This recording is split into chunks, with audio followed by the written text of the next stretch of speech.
السلام علیکم خوږو دوستانو، ستړي مه شئ، خدای پاک دې وکړي چې جوړ او روغ یاست.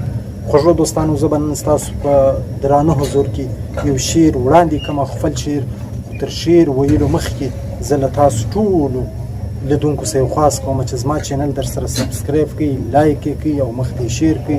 که سبسکرایب څوک نه پېژني، اوس چې دا کومه تاسو زما ویډیو ګورئ، د دې لاندې ووینئ په سره خط باندې سبسکرایب لیکلی دی، دا به مازې کلیک کړئ، دا دې رنګ به خړ واوړي او په څنګ کې د ګینټۍ نشان دی، دا به هم داسې ووایي، دا د نوټیفیکشن نشان دی چې څه وخت هم زه ویډیو نوی پورته کوم، تاسو ته به خپله نوټیفیکشن د فیسبوک پر لارې نوټیفیکشن باندې اطلاع درکول کېږي چې نوی ویډیو پورته شه. نو ستاسو قیمتي وخت نه اخلمه، راځم د یو شعر وخواته.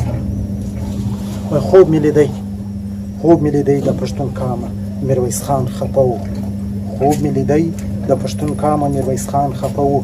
ډېر ګیلمن و له موږ ټولو خوشحال خان خفه و. زما و سلام ته یې ځواب راکړ په ډېر کښته غږ. زما و سلام ته یې ځواب راکړ په ډېر کښته غږ. زما اندازه سوه د میوند خان ایوب خان خفه و. ما هندوستان فتح کړ تاسو ته مې نوم وګاټه. ما هندوستان فتح کړ تاسو ته مې نوم وګاټه. له افغانانو خپل بابا احمد شاه خان خفه و. ما خو کلونه جیل کې تیر کړل پښتون قام دپاره. ما خو کلونه جیل کې تیر کړل پښتون قام دپاره. تاسو یو نسوه ستر شهید خان صمد خان خفه و. که له قبرونو د وتو لار وای زه بیرته درتلم. که له قبرونو د وتو لار وای زه بیرته درتلم. ستاسو نفاق قبر کې تنګ کړم باچا خان خفه و. زه مو په دار کړم پښتنو د کوم دشمن په لمسون.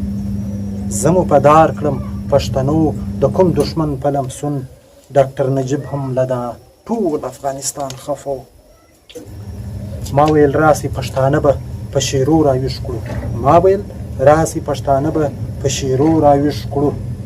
وای غزنوي ته لیونی یې، وای غزنوي ته لیونی یې، شاعران خفه و. ستاسو له توجه څخه یوه نړۍ مننه.